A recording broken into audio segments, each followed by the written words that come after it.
예, 오늘은 성령의 열매 양선에 대해서 말씀을 나누겠습니다. 성령의 열매라는 것은 우리가 예수 그리스도를 믿고 난 뒤에 성령님이 우리 가운데 임하시고 나서 그 성령의 인도하심을 따라서 우리가 살아갈 때, 그 성령의 인도하심을 따라 행할 때 우리 가운데서 나타나는 성품적 변화라고 말할 수 있습니다. 그래서 성령님이 우리 가운데 들어오셔서 아무것도 안 하시는 것이 아니라 우리 가운데서 자꾸 우리를 새롭게 변화시키죠. 그래서 우리가 그분을 따라가는 것이 성령의 열매에 있어서는 아주 중요한 그 신앙적 요소가 됩니다. 그래서 우리가 성령의 인도하심을 따라 행할 때 우리 가운데서는 성령의 9가지 열매라고 말하고 있죠. 사랑과 희락과 화평과 오래 참음과 자비와 양성과 충성과 온유와 절제라고 하는 아주 특별한 열매들을 맺게 된다라고 성경은 우리에게 알려주고 있습니다. 이제 오늘 사랑과 희락과 화평과 오래 참음과 자비까지 했고요. 이제 6번째인가요? 양선에 대해서 이제 말씀을 나누겠습니다. 첫 번째 양성의 정의예요.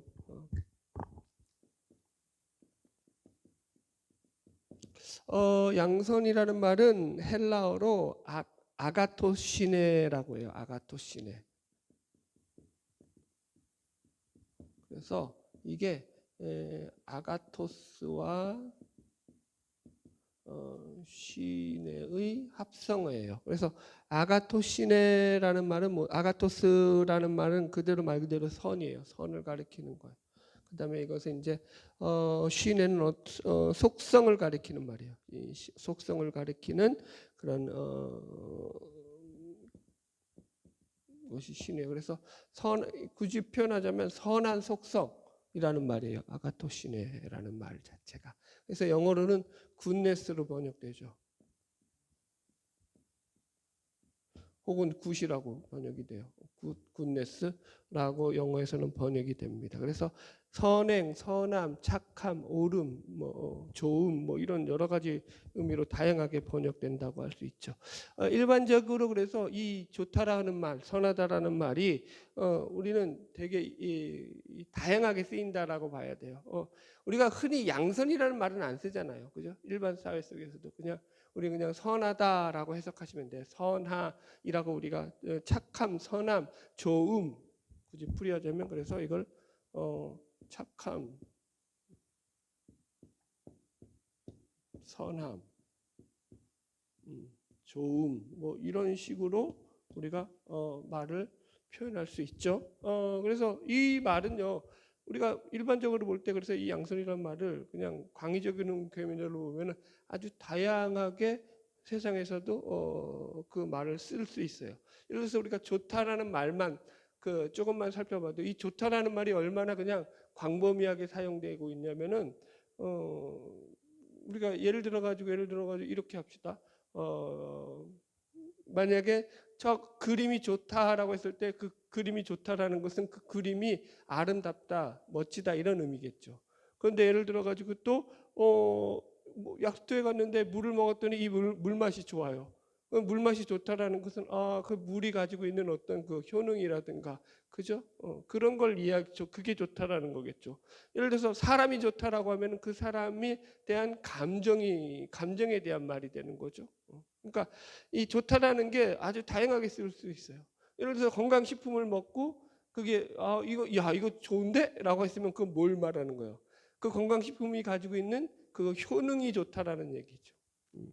여러분들 우리가 기분이 좋아요라고 말할 때는 우리가 행복하다라고 말할 수 있죠. 그러니까 이 좋다라는 것은 참 다양하게 표현될 수 있고 쓰일 수 있어요. 영어에서도 굿이라는 말도 아주 의미가 다양해요. 그래서 우리나라뿐만이 아니라 그러니까 착하다, 선하다도 굿이고요, 행복하다, 만족스럽다도 굿이고요, 괜찮다라는 말을 쓸 때도 굿이다라는 말을 써요. 그래서 이 선하다는 말이 일반적으로는 매우 다양하게 쓰이고 있는데 그러면 성경에서는 지금 이 말하는 아가토시네라고 하죠. 이 말이 어떻게 쓰여지느냐를 확인해 봐야죠. 첫 번째가 뭐냐면은 하나님의 성품으로서의 양선이죠. 그죠? 그래서 하나님의 성품이라는 거예요. 이렇게. 그죠? 하나님의 성품으로서의 양선. 마태복음 19장에 보면은요, 부자 청년이 예수님께 나와서 이렇게 물어요. 라비어, 무슨 선한 일을 하여야 영생을 얻을 수 있습니까? 라고 묻죠. 그래서 예수님께서 그때 뭐라고 대답하시냐면은, 예수께서 이르시되 어찌하여 선한 일을 내게 묻느냐? 선한 이는 오직 한 분이시니라 라고 해서 그 선을 행하시는 분이 하나님 한 분이시다 라고 예수님께서 대답을 합니다. 그러니까 예수님께서는 하나님 한 분만이 선한 분이시다 라고 말을 하는 거죠. 그래서 성경은 하나님을 선한 분이다라고 이야기하죠. 그래서 선 자체가 하나님의 가장 큰 속성이기도 하죠. 자, 보세요. 신명기 32장 4절 5절을 한번 찾아볼까요? 우리 본문 말씀은 접어놓고 한번 찾아봅시다. 책갈피 껴놓고 신명기 32장 4절로 5절.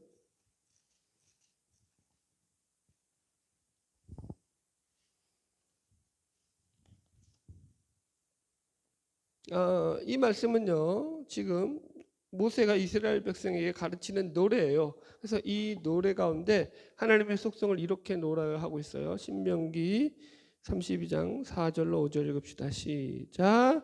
그는 반석이시니 그가 하신 일이 완전하고 그의 모든 길이 정의롭고 진실하고 거짓이 없으신 하나님이시니 공의로우시고 바르시도다. 일단 여기까지 봅시다. 보세요. 지금 모세가 노래하는 게 뭐냐면, 하나님은요 정의로우시고 진실하시고 거짓이 없으시고 완전하시다는 거예요. 그렇죠? 그래서 공의로우시고 바르시다. 그러니까 하나님은 성품적으로도 완전하신 분이다, 선한 분이시다라고 얘기를 하죠.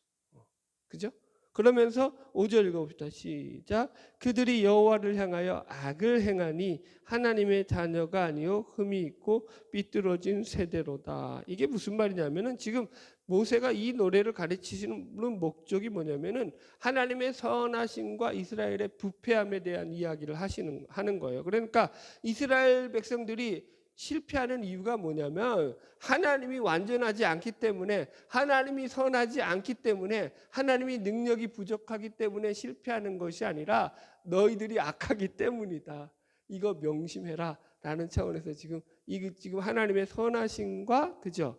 이 이스라엘 백성의 부패함을 대조하여서 노래로 가리키는 거죠. 그래서 하나님의 하시는 일이 완전하다는 거예요. 선하다라는 거죠. 자, 보세요. 시편에 보면은요, 하나님의 성품에 대해서 시편 기자들이 가장 많이 노래하고 있는 주제가 뭐냐면 하나님이 선하시다라는 거예요. 그죠? 제가 이제 몇 구절 읽어드릴게요. 시편 25편 8절. 여호와는 선하시고 정직하시니 그러므로 죄인을 교훈하시리로다, 이렇게 얘기하고 있고요. 시편 34편 8절. 너희는 여호와의 선하심을 맛보아 알지어다. 그에게 피하는 자는 복이 있도다. 시편 86편 5절.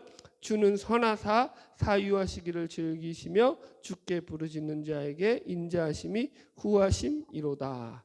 시편 100편 5절. 대저 여호와는 선하시니 그 인자하심이 영원하고 성실하심이 대대에 미치리로다. 그 뒤에도 시편 106편 1절, 107편 1절, 118편 1절, 29절 계속해서 반복해가지고 나오는 게 뭐냐면은, 여호와께 감사하라. 그는 선하시며 그 인자하심이 영원함이로다 라는 말이 계속 많이 나오죠. 우리가 늘 들었던 말이죠. 그죠? 여호와께 감사하라. 그는 선하시며 그 인자하심이 영원합니다. 그분은 선하시다라는 이야기를 계속해요. 자, 보세요. 하나님의 선하심과 우리가 가진 선의 차이가 뭘까요? 예를 들어 봅시다. 시편 23편 6절에 보면은 이렇게 나오죠. 다윗의 그 목가적 시인 시편 23편 마지막 절에 내 평생의 선하심과 인자하심이 반드시 나를 따르리니 내가 여호와의 집에 영원히 살리로다. 그죠? 그죠? 내 평생에 그 하나님의 선하심과 인자심이 반드시 나를 따라올 거예요. 그래서 여호와의 집에 내가 영원히 거한다고요. 그러니까 하나님이 가진 그 선하심은 무슨 속성이 있는 거예요?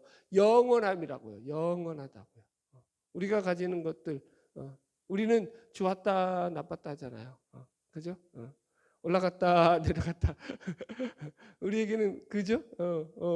우린 기분 따라 왔다 갔다 하죠.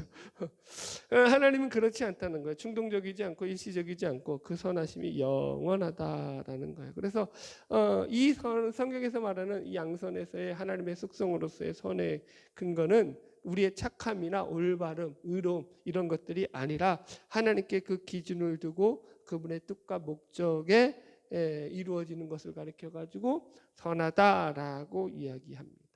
예를 들어서 하나만 더 예를 들게요. 마태복음 20장에 가면은 포도원 품꾼에 대한 비유가 나와요. 거기서 이제 이 하나님이 이제 포도원 주인으로서 이제 비유되는 거죠. 포도원 주인이 시장에 나가가지고 사람들을 일꾼들을 불러오는데 그죠?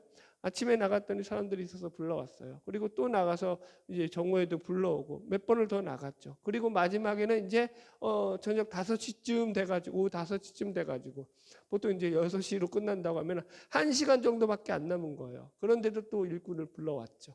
그리고 나가지고는 이렇게 일을 다 마친 뒤에 이제 사람들한테 약속한 대로 한 데나리온의 값을 지불했을 때인데 1시간 일한 사람에게도 한 데나리온 줬는데 하루 종일 일한 사람한테도 똑같이 한 데나리온 주니까 열심히 하루 종일 일했던 사람들 속에서는 이게 뭐예요?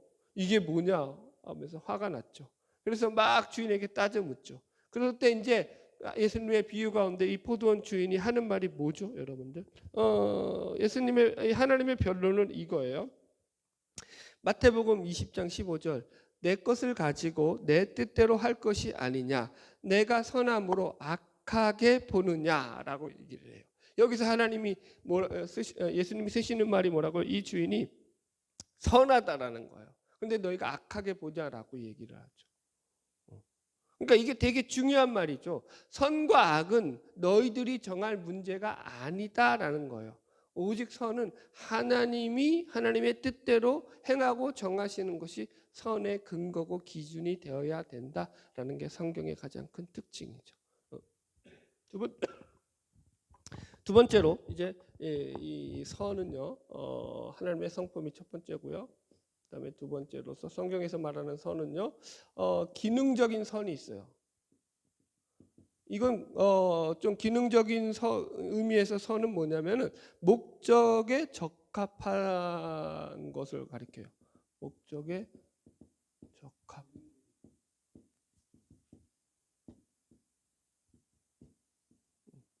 뭐 기능적 선은 목적에 적합한 행위 뭐 이렇게 정의할 수 있어요. 목적에 적합하도록 우리가 행하는 것이라고요. 그러니까 선하다 좋다라는 말이 히브리어는 토브예요. 일반적으로 토브라는 말을 쓰는데 창세기 1장에 보면은 하나님의 천지 창조 가운데서 하나님이 피조 세계를 창조하시고 하셨던 말씀 중에 하나가 뭐냐면 보시기에 좋았더라. 하나님이 보시기에 좋았더라.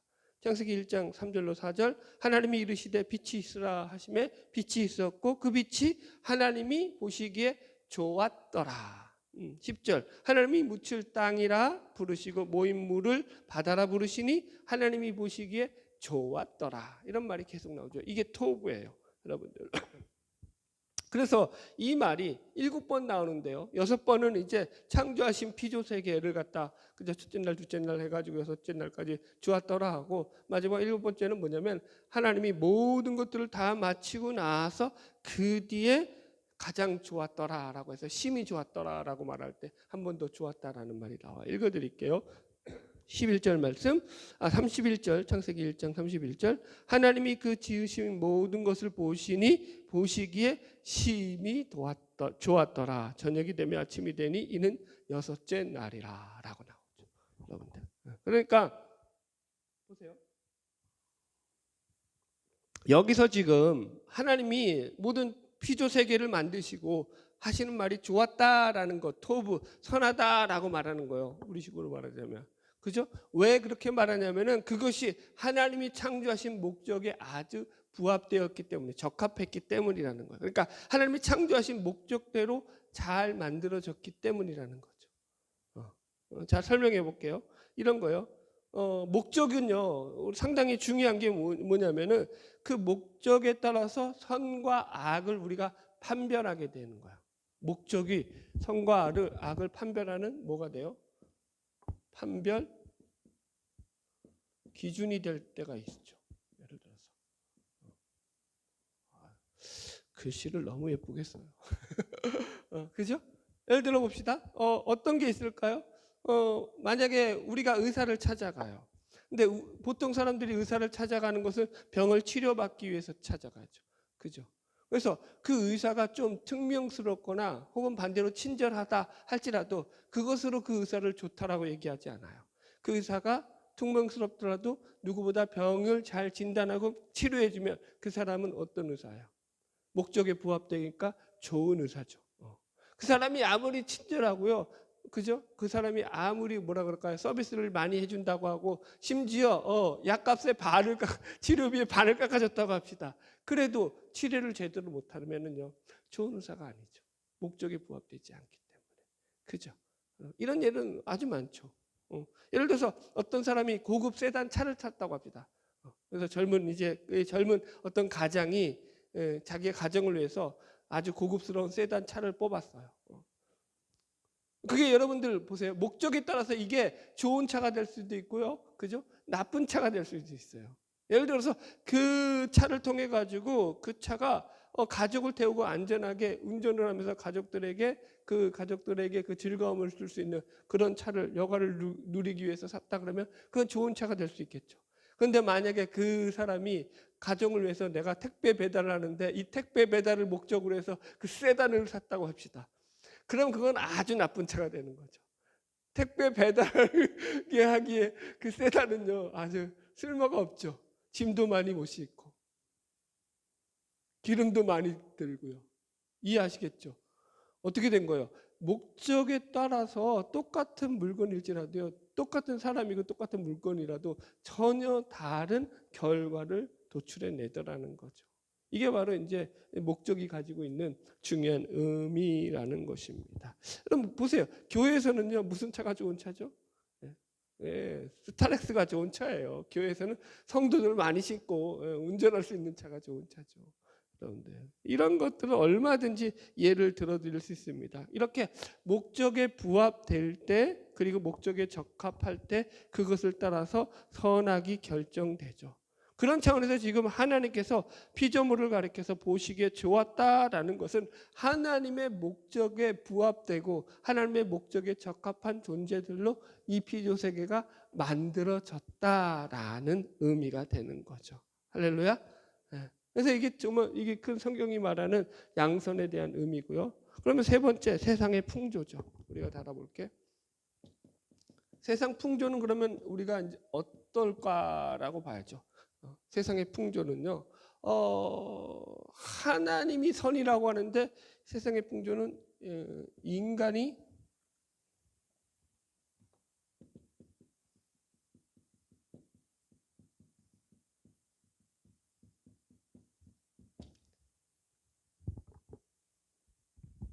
이 기준이라고 할까? 이 선악을 정한다고 합시다.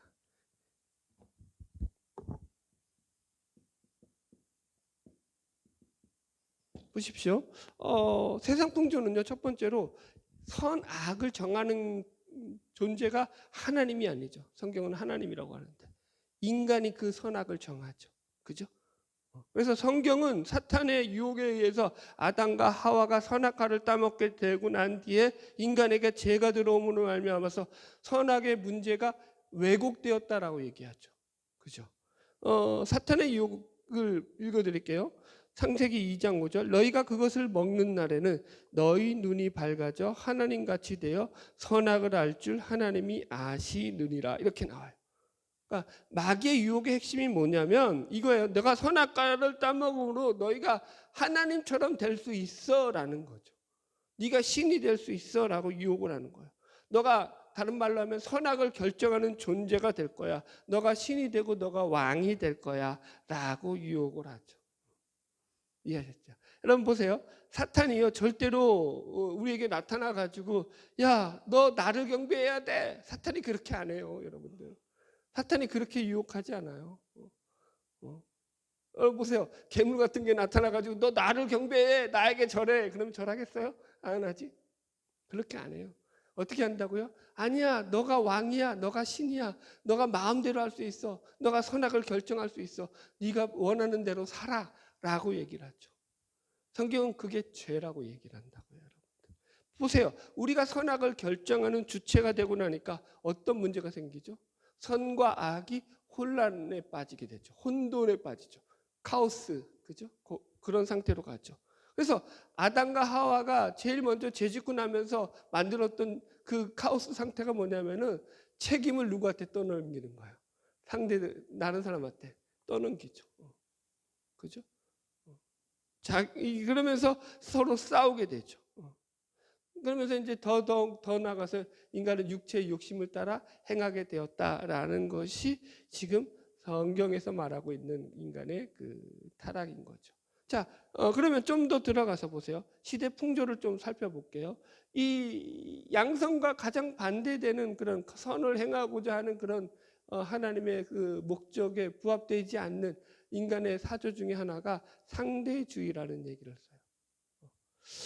예를 들어서 이제 좀 얘기를 해볼게요. 1972년에 작고했던 하버드의 저명한 과학자였던 할로 셰플리라는 사람이 있어요. 이 사람이 서구 문명을 파멸시킬 수 있는 5가지 요인에 대해서 이야기를 해요. 그게 이제 첫 번째가 뭐냐면은 핵전쟁과 테러, 두 번째가 기근과 식량 부족, 세 번째가 기후의 변화와 지형의 변화, 네 번째가 역병과 팬데믹이에요. 근데 이런 것들이 우리의 기술 발전이 도움이 된 분야는요, 식량 문제밖에 없다라는 거예요. 나머지 모든 3가지 분야에서는 기술 발전이 오히려 우리 미래를 더 파멸로 몰고 갔다라는 거죠. 그죠? 여러분들. 그러니까 무슨 말인가 하냐면은 인간이 선이라고 하는 목적을 가지고 이게 기술들이, 과학기술은 우리에게 아주 좋은 거야, 선한 거야, 계속 발전해야 돼라고 그것을 개발해가지고 그걸로 몰고 갔다고 해요. 그것이 인간을 파멸로 이끌어가는 도구가 되었다라고 말을 하는 셈이죠. 마지막이 진짜 재밌어요. 이 셰플리라는 사람이 마지막으로 인간을 파멸할 수 있는 5번째 요소를 뭐냐면 권태라고 얘기를 합니다. 권태. 독특하죠. 권태가 뭐냐면 이런 거에 의미를 잃어가는 거죠. 여러분 결혼에서도 가정에서도 권태기가라는 말을 쓰죠. 권태기라는 말이 뭐죠? 그러니까 결혼을 해서 살아가는데 내가 결혼해서 살아야 될 의미를 잃어버리는 거야. 그게 권태기예요. 권태기. 이해하시겠죠, 여러분들? 이러면 그래 왜 이 권태기가 그러면 인류를 파멸로 몰고 갈까요? 이런 거예요. 권태라는 것이 심리 상태가 어떻게 만들어지게 되냐면은 오늘날 우리 사회 문화에서 만들어내는 그런 의미에 대해서 사람들이 이제는 냉담하게 되었다라는 거예요. 그리고 그게 광범위하게 점점 만성화되었다라는 거예요. 그러니까 만들어내는 의미에 대해서 이제는 그걸 갖다가 그렇게 대단하게 안 본다고요. 무슨 아무리 의미를 만들고 새로운 걸 만들어도 거기서 거기다 이렇게 생각하게 됐다고요. 왜 이렇게 되냐, 여러분들? 이런 거죠. 왜 살아야 하는가라는 질문에 대해서 현대 사회에서는요, 어떤 예를 들어서 사회, 종교, 과학, 문화 뭐 어떤 분야가 되었던지 간에 사람이 살아야 될 의미에 대해서 명확한 답을 주지 않는다라는 거죠. 여러분들. 저는 이걸 이렇게 해석을 했어요. 그러니까 이런 거예요. 인간들이 자기 삶의 의미를 부여하면서 상대주의가 되면서 사람들은 절대 진리가 없다고 얘기했죠. 그러면서 이제 각자 자기가 자기 나름대로 삶의 의미를 만들어서 부여하고 살아야 돼. 너가 신이야. 그래서 너가 너 자신의 의미를 부여해야 돼. 라고 주장을 하는데 그런 주장을 하게 되니까 어떤 문제가 생겨야 돼요. 모든 삶에 자기가 자기 스스로 의미를 부여해야 되니까 그 의미 부여를 하다 보니까 어떤 일이 생겨나요? 이제는 실증 나기 시작하는 거죠. 하나부터 열까지 자기가 다 자기 삶의 의미를 부여하는 것이 여러분 얼마나 피곤하겠어요. 이런 거죠, 여러분들. 왜 노인들의 자살률이 높죠? 노인들의 자살률이 높아요. 왜 높죠? 이제는 나이가 들었으니까 이제 삶의 의미가 없다라고 생각하는 거예요. 왜 젊은이들이 자식을 안 낳죠? 왜 자식을 안 낳죠? 이제 이런 거예요. 자식을 낳고 자식을 키우고 살아야 될 의미를 잃은 거예요. 그죠? 왜 항원 이혼이 많죠? 나이 들었는데 이혼을. 그러니까, 이제는 더 가정을 유지해야 될 그 의미를 모르는 거죠. 나이가 들어서는. 그러니까 이게 되게 심각한 거라는 거죠. 그러니까 기본적인 진리라는 터전 위에 세워져 있지 않다 보니까 이런 것들이 무너져 내리라는 거예요. 이게 지금 세상 풍조의 한 이 흐름이라는 거죠. 브라이언 그린이라는 사람이 쓴 책인데요. 시간의 종말까지라는 책에 나오는 그 내용이에요. 이 책은 영화 애니홀에 등장하는 9살짜리 엘비 싱어라는 그 아이를 예시로 들어요. 영화 속에서 어떤 내용이 나오냐면은 우주가 붕괴되고 이제 인류 문명이 전부 파괴될 거라고 이제 이 엘비가 깨달았어요. 그래서 이 9살짜리 엘비는요, 이 세상이 망할 건데 학교 숙제는 뭐하러 해? 라고 하면서 이제 공부를 관두게 되죠. 근데 이 그리는요, 이 글을 이 책을 쓴 그리는요, 이 엘비의 문제를 아주 집요하게 파고 들어가죠. 이런 거예요. 진짜로 내일 우리가 죽을 거라면은 오늘 숙제하는 게 무슨 의미가 있냐라는 거예요. 그죠? 그러니까 인류가 그렇다라는 거예요. 세상이 당장 불타 없어질 것을 안다면 예술, 사회, 정치, 가정, 경제 이게 우리가 지금 그토록 중요시하는 것들이 다 무의미해지고 만다라는 거죠. 그는 그래서 이게 인류의 즉각적인 멸망이 삶을 무의미하게 한다면은 그 종말이 조금 더 멀리 있다고 할지언정 그 결과는 달라지지 않는다라는 거예요. 그렇지 않겠어요, 여러분들? 다 망할 건데 뭐하러 여러분들 그렇게 기를 쓰고 아등바등 살아요? 그죠? 다 없어질 건데. 근데 세상의 가치는요, 세상의 풍조는요, 거기밖에 없는 거예요. 인간이 스스로 신이 되어서 그들이 만들어낼 수 있는 것은 결국 파멸밖에 없다라는 거죠. 성경이 말한 대로 가는 거죠. 자, 이제 마지막 네 번째, 우리는 어떻게 그러면 양성의 이 열매가 우리 안에서 자라나게 할 수 있느냐라는 거죠. How to의 문제죠. 어떻게 우리는 양선이 우리 안에서 자라나게 할 수 있을까요? 여러분들 지금 세상은 지금 제가 알려드렸듯이 죄악으로 달려간다라고 했죠. 그래서 파멸의 길로 달려가고 있죠. 그 가운데서도 우리는 늘 새롭게 우리 안에서 이 성령의 열매로서 양선이 자라나게 해야 되고 그 속에서 하나님의 창조하신 목적대로 우리가 살아가는 거야. 그죠? 그래서 여러분 양선이 자라나는 건 지금 우리가 살폈듯이 하나님의 성품이 우리 안에는 이 성품이 없다고 했어요. 그죠? 이런 거 본 하나님의 성품이기 때문에 그분으로부터 우리가 그분이 우리에게 부어 주시는 거죠. 그래서 그분으로부터 우리가 받아서 누리는 거죠. 그리고 그것을 갖다가 우리가 자꾸 훈련하고 그죠? 만들어 가는 거죠. 그래서 기능적 선을 우리에게 필요한 건 이 목적에 적합한 행위로서의 기능적 선을 갖다가 우리가 자꾸 우리 속에서 익혀 나가는 것이죠. 무슨 말인지 이해하시겠죠? 하나님의 창조의 목적에 부합된 삶을 살려고 우리가 성품을 갖다가 그분 안에서 다듬어 간다라는 거예요. 오늘 본문 말씀인 에베소서 2장의 말씀에 보면은요, 그죠? 10절에 우리는 그가 만드신 바라 그리스도 예수 안에서 선한 일을 위하여 지으심을 받은 자다라고 얘기하고 있죠. 그죠? 분명히 우리가 무슨 목적을 가지고 지음 받았다고 얘기하고 있어요. 뭐라고요? 선한 일을 위해서 지음 받은 자다라는 거예요. 그죠? 이게 가장 큰 목적이라는 거예요. 그러니까 선한 일, 그게 뭐라고요? 하나님의 창조하신 목적에 부합된 삶을 살아가는 것. 이걸 좀 더 구체적으로 말하자면 이런 거예요. 예수님께서는요, 나는 선한 목자다라고 얘기하죠. 그래서 여기서 선한 목자는 무슨 의미냐면 양들을 위하여 죽는다라고 얘기를 하죠. 나는 선한 목자라. 선한 목자는 양들을 위하여 죽나니.